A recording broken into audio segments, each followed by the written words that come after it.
Sara Duterte.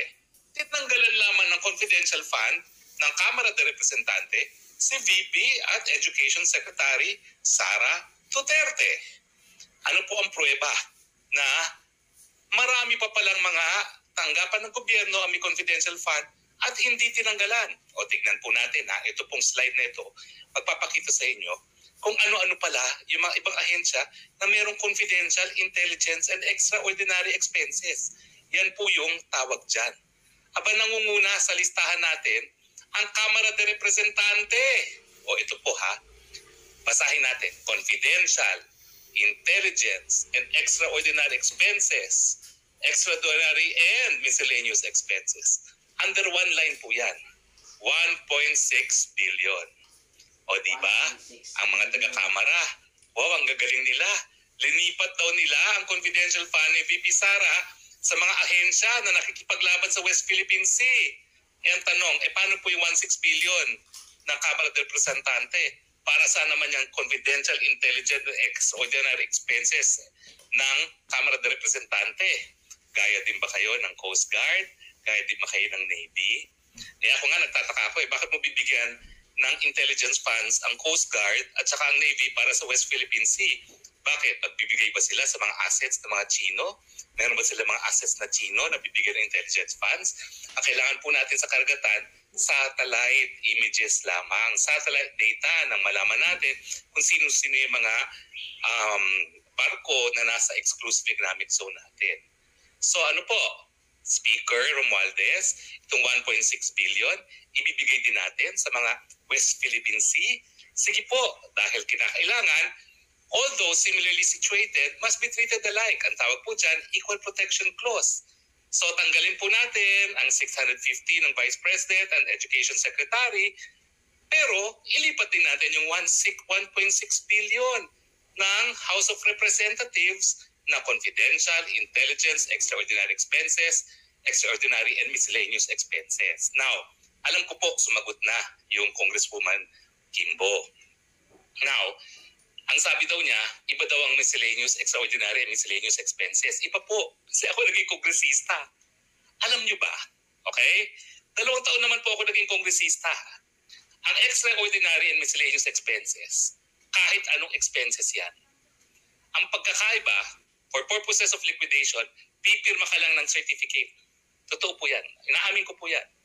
O yan, siguro hindi makakaila naman ni Congresswoman na Kimbo, no? Pirma lang po yan. Certification na ginastos ng congressman yan. O, ibig sabihin, mas matindi po yan kaysa sa confidential fund. Kasi sa confidential funds, ang dami mong liquidation na kinakailangan talaga, i-liquidate mo. Pero ang extraordinary po, wala na pong liquidation lang. Certification na ginastos. Yan lang po yung pinipirmahan ng mga kongresista. Alam ko po yan, 2 taon akong pumirma niyan. So, wala na po tayong paligoy-ligoy. Personal knowledge ko na po yan bilang dating kongresista. Mas malala po yan kaysa confidential fund. Mas walang control. So, ang gagaling ng ating mga kongresista, 1.6 billion ngayon ang maililipat sa MOOE ng mga lumalaban sa West Philippine Sea. Palakpakan natin ang mga magagaling na kongresista. Ano? Yung kay BP Sara lang nilipat nyo, hindi sa inyo? Bakit ganun? Hindi ba dapat patas? Hello, Speaker Romualdez.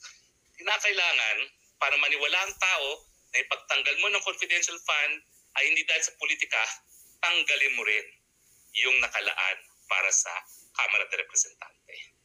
Now, siyempre, pinakamalaking confidential fund, ang Presidente ng Pilipinas. Tumataginting na 2 billion. Ang tanong, bakit ang Office of the President, confidential expenses 2.250, extraordinary miscellaneous expenses 23,525, and intelligence expenses 2,310? Hindi ba natin pwedeng idiretso na yung mga confidential at intelligence expenses sa NICA, sa Navy, sa Armed Forces of the Philippines? Bakit kinakailangan pumunta pa sa Office of the President? So, Speaker of the House, Martin Romualdez, ilipat na rin po natin itong tumataginting na 4.5 billion. Intelligence and Confidential Fund ng Presidente, ilipat na rin po natin sa hukbong sandatahan ng Pilipinas, sa Philippine Coast Guard, at sa iba't iba pang mga ahensya na sumasabak sa West Philippine Sea. Siguro pambili na lang natin ng mga additional barko yan kung yan talagang gusto. Ang sinasabi ko lang po dapat patas ang trato sa lahat. Kasi kapag tinutukan mo lang at pinuruhan mo lang ang Vice President, politika. Tinatanggalan mo ng pondo ang potential na kalaban. Now, siyempre, hindi magpapahuli ang Senado. Ang Senado, parang kamara din yan. Pareho din po ng entry yan. Confidential, intelligence, extraordinary expenses. Ayan, pareho po. Kaya lang, di hamak, mas maliit ang Senado. 331 million.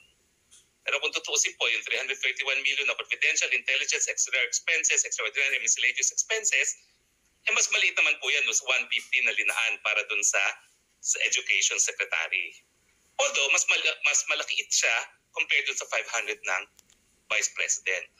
Pero kukumpira po natin, ibalik natin yun sa Presidente. Bakit ang Vice President, 500 million lamang, pero ang Presidente, sa confidential fund alone, 2.3 billion.